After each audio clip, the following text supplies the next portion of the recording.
It was a quiet Saturday afternoon. Chuck Norris, dressed casually in a plain t-shirt, jeans, and a baseball cap, was walking down a busy downtown street. He had just stepped out to grab coffee and take a short walk, enjoying a moment of calm away from cameras and fans. Around him, the city buzzed with life, pedestrians chatting, cars honking, and street vendors calling out to customers.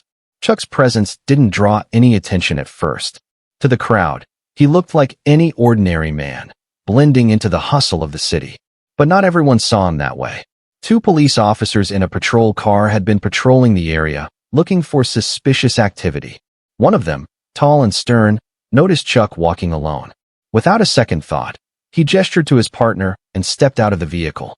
"Hey you, stop right there," the officer barked. Chuck paused, his calm demeanor unshaken, and looked at the officer. "Is there a problem, officer?" he asked politely. The cop's eyes narrowed. "I need to see some identification. Now."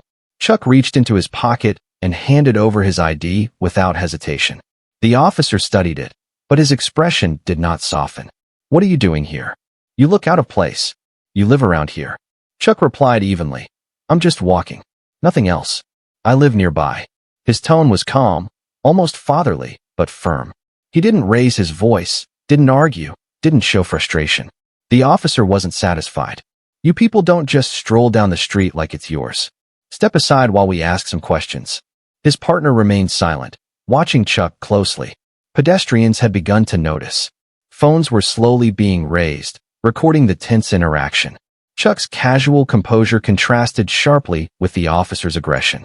Children on the sidewalk glanced nervously at their parents, sensing the tension in the air. Chuck's wife, who had been walking a few steps behind, whispered urgently, "Honey, maybe we should just leave." Chuck shook his head slightly, smiling gently but resolute. "No, we did nothing wrong. Let's just be calm." The officer leaned closer, voice dripping with hostility. "You're coming with us now." What Chuck did next would shock everyone watching. The officer's tone was sharp, almost cutting. "I said, you're coming with us," he barked. Chuck Norris remained calm, his posture relaxed but authoritative. He didn't raise his voice, didn't try to escape. Instead, he looked the officer in the eye and said, "Officer, I have done nothing wrong. I am not resisting, but I will not be humiliated either." The cop's nostrils flared. "You people always think you can talk your way out of things," he muttered, stepping closer. Chuck didn't flinch. Around them, the crowd had begun to grow. Some pedestrians paused, unsure whether to intervene. Others pulled out their phones, sensing that something unusual was unfolding. "Sir, you need to understand," Chuck said calmly. "I am just walking with my family. I am not causing trouble. You can check everything. You'll see I am telling the truth." The officer ignored him. He waved to his partner, who moved closer to block Chuck's path. "I said ID first, questions second," the officer snapped. Chuck handed over his license again, this time with a steady hand, as if the act itself was a lesson in dignity. People in the crowd began whispering. "Who is he? Why are the cops harassing him? Is this even legal?" The tension in the air thickened with every second. Chuck's wife, now standing a few feet behind, gripped his arm gently. "Maybe we should leave, honey. It's not worth it," she murmured. But Chuck shook his head slowly, reassuringly. "No, we did nothing wrong. Sometimes standing still is the strongest thing you can do." The officer, growing frustrated, began to escalate.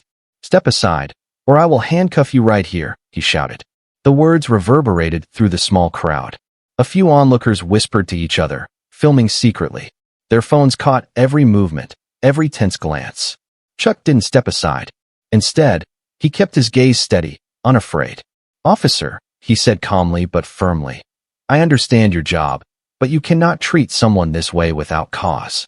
Judging people by their appearance is never justice." The crowd had grown noticeably larger. A woman from the corner raised her phone and spoke loudly. "This is harassment. He hasn't done anything." Others nodded, murmuring agreement. The cop's face tightened, realizing that more eyes were watching than he had anticipated.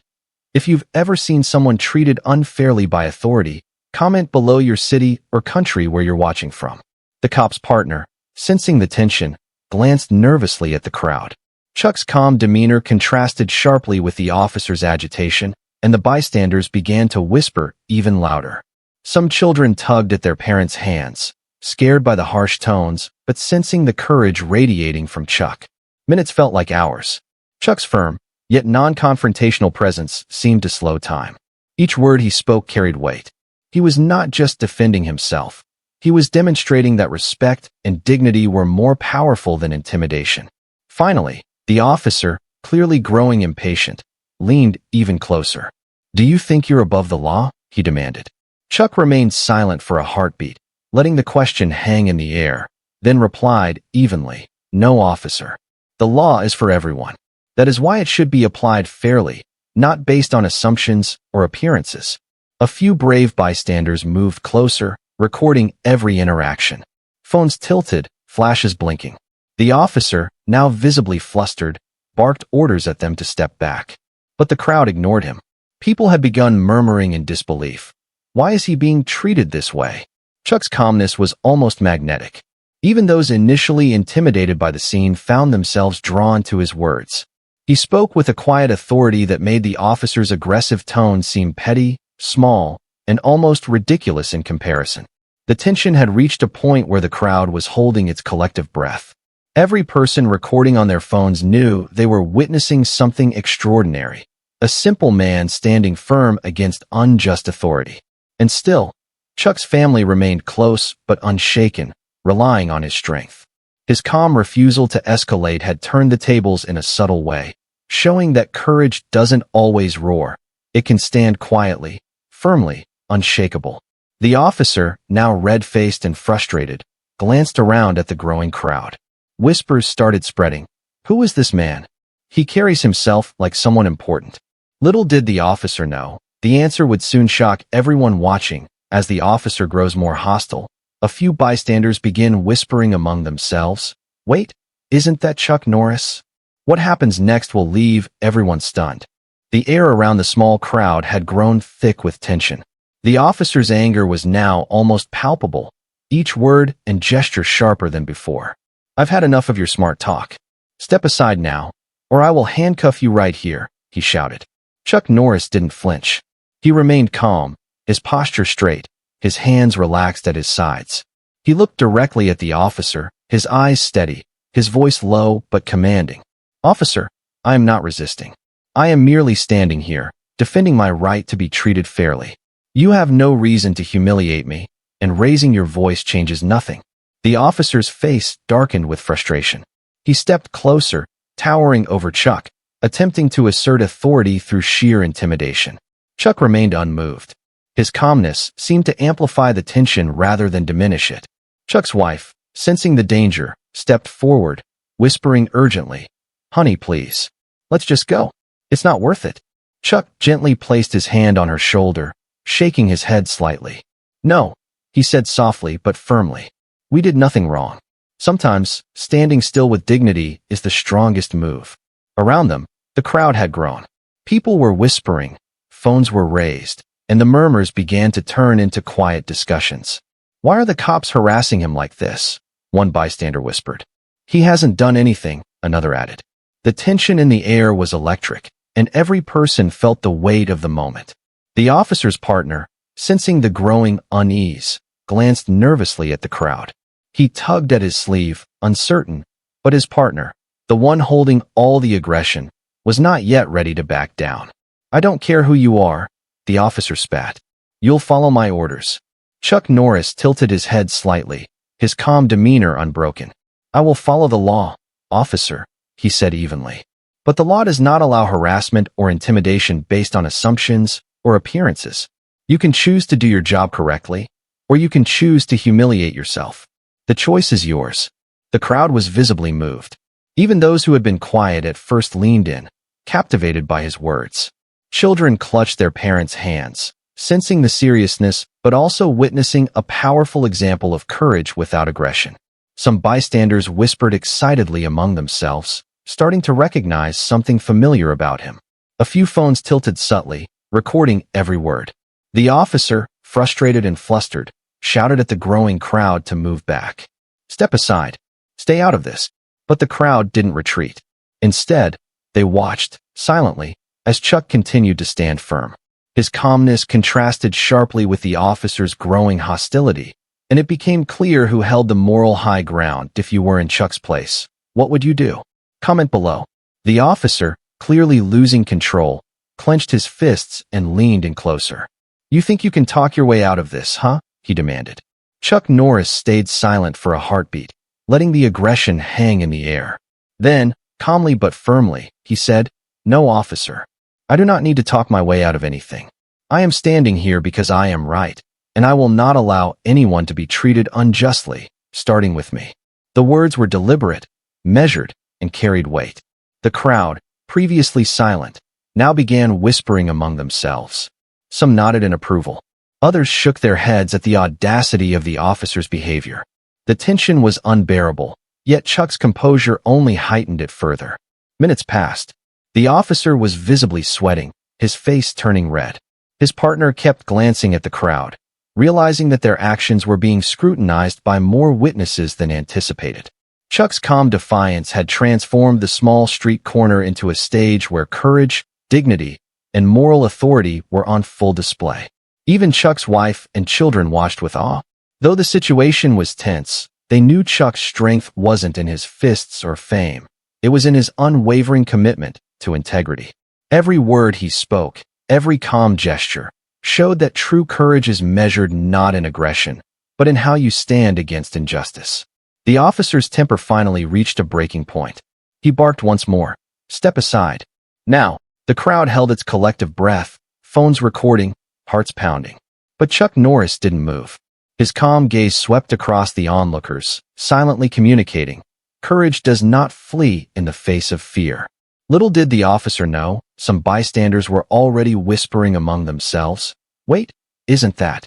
And just like that, the tension reached a crescendo. The moment was about to change forever. The tense silence hung in the air like a thick fog. Chuck Norris remained calm, standing tall as the officer continued to bark orders. Pedestrians had gathered, phones raised, recording every moment. Mothers held their children close, teenagers whispered to each other, and a few brave souls edged nearer to get a better view. Amid the crowd, a young man in a baseball cap squinted at Chuck. Something about the way he carried himself, his calm defiance, seemed familiar. He nudged his friend and whispered, "Hey, isn't that Chuck Norris?" The friend's eyes widened. "No way, that can't be him. He looks too ordinary." But as the young man kept watching, he noticed the unmistakable stance, the confident posture, the measured calm, the aura of authority that only someone like Chuck could radiate. Whispers began to ripple through the crowd. "Could it really be him?" someone muttered. "That's Chuck Norris." Another voice added, "I think he's a senator too. I read about him on the news." The officer, still unaware, waved his partner closer. "We're not letting him go until he answers my questions properly," he growled. But Chuck ignored the aggressive gestures. His eyes scanned the crowd for a brief moment, and then returned to the officer, calm and unshaken. The whispers grew louder. People started nudging each other, pointing subtly at Chuck. "Isn't that the world-famous Chuck Norris? Senator Norris?" someone said in disbelief.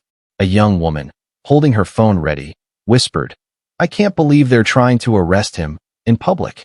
Even some of the onlookers who had initially stayed back began moving closer, craning their necks to see better. Cameras clicked and recorded. The tension between the officer and Chuck now had a new layer. The crowd was aware of something that the officer had yet to realize. Chuck's calm demeanor contrasted sharply with the officer's growing frustration. Each word the officer shouted seemed smaller, almost petty, in comparison to Chuck's silent authority. His presence alone spoke volumes. People began murmuring in awe.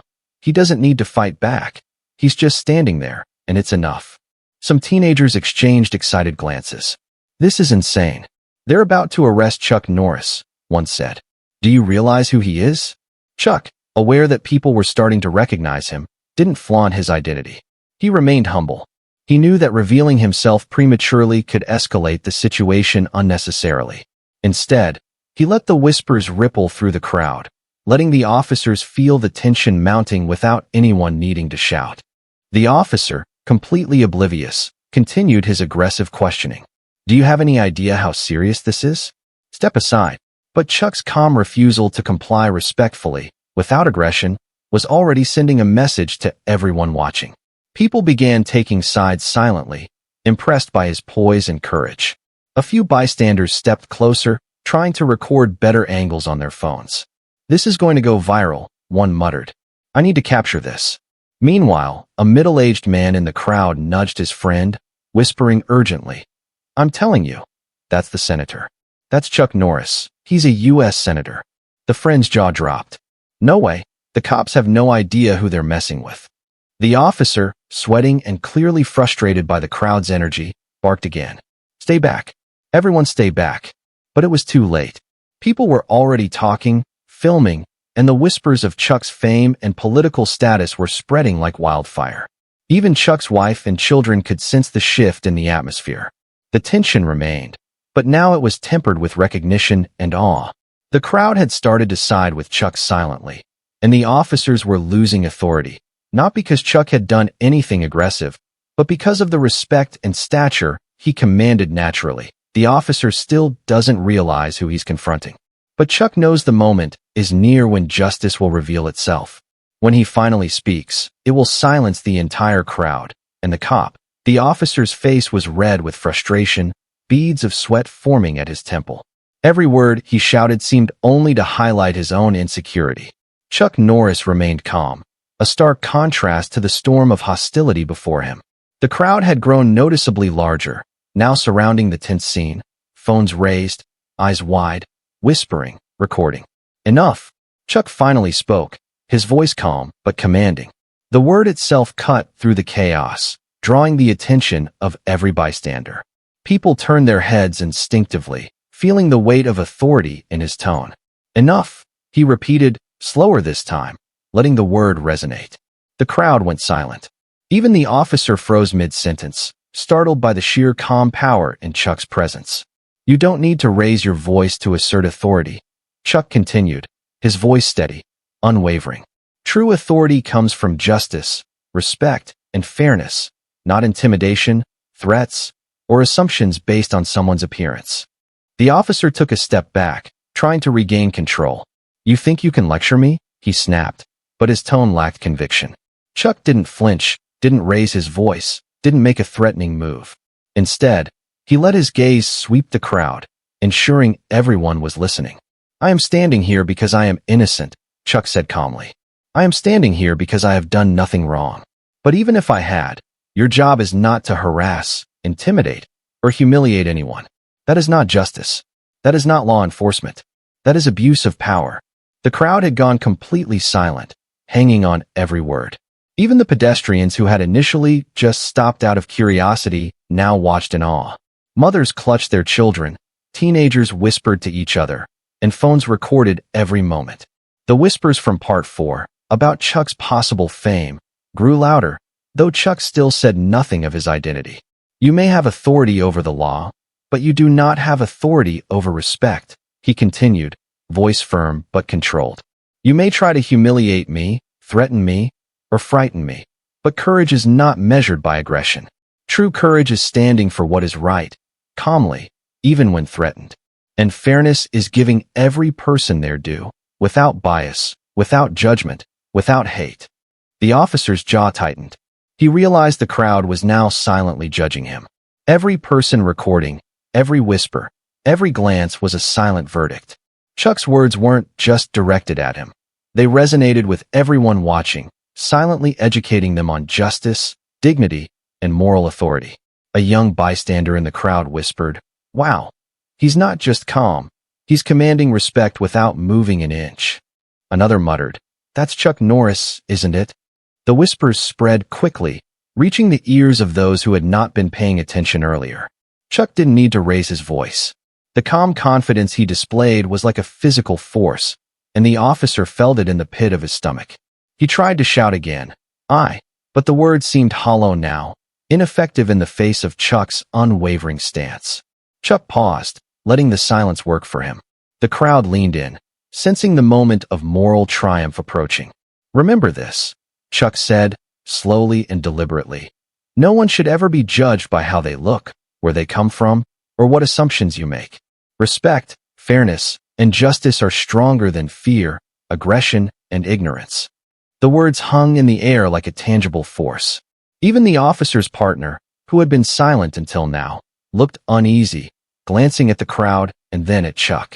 People nodded subtly, whispering in approval, some murmuring, "He's right. He's right." For the first time, the aggressive officer hesitated. His confidence, built on intimidation, had been stripped away by a single calm man standing his ground. Chuck had not fought physically. He had not yelled, threatened, or humiliated. Yet every person watching, including the officer, knew who truly held power in that moment. The crowd erupted in quiet applause, respectful but unmistakable. People whispered among themselves, "He doesn't even need to fight. That calm alone is enough." Chuck glanced briefly at his family, giving a reassuring nod, signaling that they were safe and that dignity had prevailed.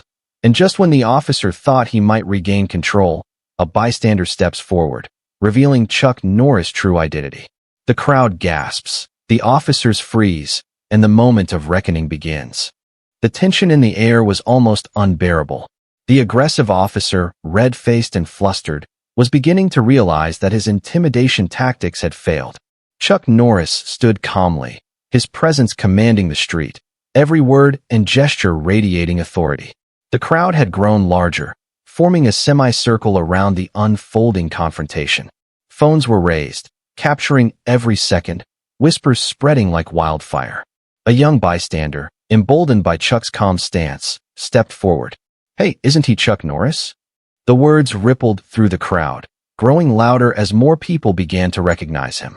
Some gasped audibly, others whispered to their friends and family, "That's Chuck Norris, the senator." The officer blinked, momentarily confused, then shook his head. "What are you talking about? He's just some man." Before he could finish, another bystander spoke up, holding a phone with Chuck's official website and images of him in political office. "Look, he's a U.S. senator. That's Chuck Norris, the senator." The words hit the aggressive officer like a punch. His posture stiffened. His partner glanced at him nervously, eyes widening, realizing the gravity of the situation. The officer who had been shouting and threatening suddenly found himself shrinking under the weight of the truth. The crowd erupted in murmurs and astonished whispers. "He's a senator? The cops have no idea who they're messing with. Unbelievable." Chuck, sensing the shift, took a slow, deliberate step forward. His voice remained calm, but now it carried an extra weight of authority. "Officer," he said, "now you know exactly who I am. Your actions were unnecessary, unjust, and public. You threatened, humiliated, and harassed an innocent person, and you did it without reason." The officer's face flushed crimson. He opened his mouth, trying to respond, but words failed him. His partner placed a hand lightly on his shoulder, whispering something, but it was too late. The crowd had already begun silently judging him. Every phone in the circle was recording, every witness seeing his humiliation unfold. Chuck continued, addressing the crowd as well as the officers. "This is not about me. It's about respect, fairness, and equality. No one should be treated this way, whether they are famous, powerful, or unknown. Everyone deserves dignity." People nodded, murmuring in agreement. A few clapped quietly, others whispered fervently to friends. He handled that so calmly. He didn't even raise a hand. Even children in the crowd were wide-eyed, learning an unspoken lesson about courage, integrity, and moral authority. The officer, now completely disoriented, attempted a feeble response. "Sir, Chuck interrupted gently but firmly. "No excuses. Learn from this moment. Treat people with respect, regardless of their appearance or background. Authority without justice is nothing but oppression. You have been witnessed, and your actions will have consequences." A fellow police officer, called in to monitor the situation, approached and quietly confirmed Chuck's identity to the embarrassed officer. The realization struck him like lightning. The man he had tried to intimidate was not only a world-renowned martial artist, but also a U.S. senator, someone with influence, recognition, and authority far beyond his own. The officer's shoulders slumped. His attempts at intimidation were rendered powerless in the face of Chuck's calm dignity. The crowd, sensing the complete reversal of power, erupted in cheers and applause, phones held high to capture the moment. "Respect! Respect!" someone shouted. Others chanted, "Justice! Justice!" Chuck's wife stepped closer, placing a gentle hand on his arm. He smiled reassuringly, a silent signal that everything was under control. He looked around at the crowd, then back at the officers. "Remember," he said, his voice low but resonant, "humility, justice, and respect are stronger than aggression and fear.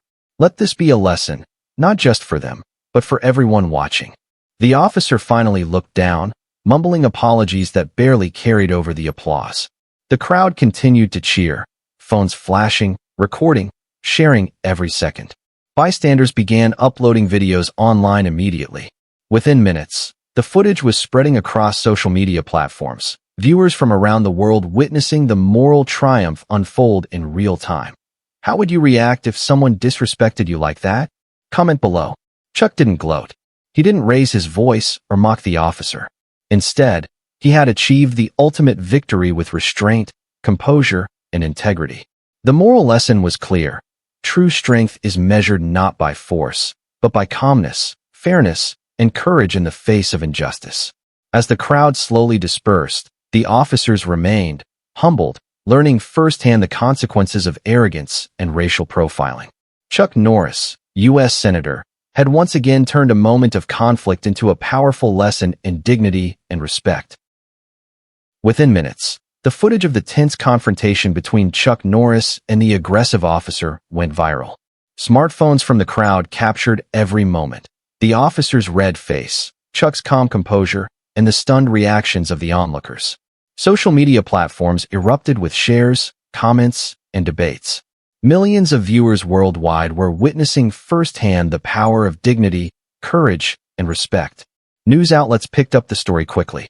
Headlines flashed across screens. Racist cop harasses Chuck Norris. U.S. Senator exposes abuse of power, and video shows calm senator standing up to unjust arrest. Clips circulated on Twitter, Instagram, and TikTok, each one highlighting Chuck's composed but commanding response. The story resonated globally. People commented not only on the injustice, but on Chuck's calm, principled stance. Meanwhile, the officer involved faced immediate scrutiny. Internal affairs and department supervisors reviewed the footage. The cop's actions, his aggression, racial profiling, and failure to recognize authority were undeniable. Within hours, official statements promised consequences for the officer's misconduct. The humiliation of being exposed publicly, on video, and for the world to see was swift and inescapable. Chuck Norris himself, ever humble, chose to use the moment for something bigger than personal vindication. Addressing the media and the crowd later, he said, "Today wasn't about me. It was about fairness, justice, and respect. No one should ever be judged by how they look, where they come from, or assumptions made by others. We all have the power to stand tall and demand dignity, not with aggression, but with calm strength and integrity." The audience, online and in person, responded enthusiastically. Comments flooded in. "This is how true strength looks. Dignity over fear. Lesson learned. I'm sharing this everywhere. The world needs to see this." People around the globe connected with the story, some reflecting on times they had witnessed similar abuse of authority, and others inspired to act with more courage and empathy in their own lives. Even in the streets, where the incident had occurred, the energy lingered. Pedestrians who had witnessed the confrontation continued talking about it days later. "I can't believe he stayed so calm," one woman said to her friend. "And he didn't even fight back? That's real power." The officer, meanwhile, faced disciplinary hearings. Reports indicate that the internal investigation concluded swiftly.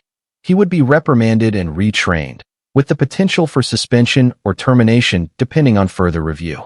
The public reaction was overwhelmingly in support of Chuck, making it clear that societal standards of accountability and respect had shifted. Chuck's message, though delivered quietly and calmly, spread louder than any shout. The incident was no longer about a single confrontation. It became a global lesson in integrity, patience, and moral authority. People shared clips with captions like, "Courage isn't always a punch. It's standing tall when wronged." As the story continued to trend, Chuck turned his focus to education and advocacy.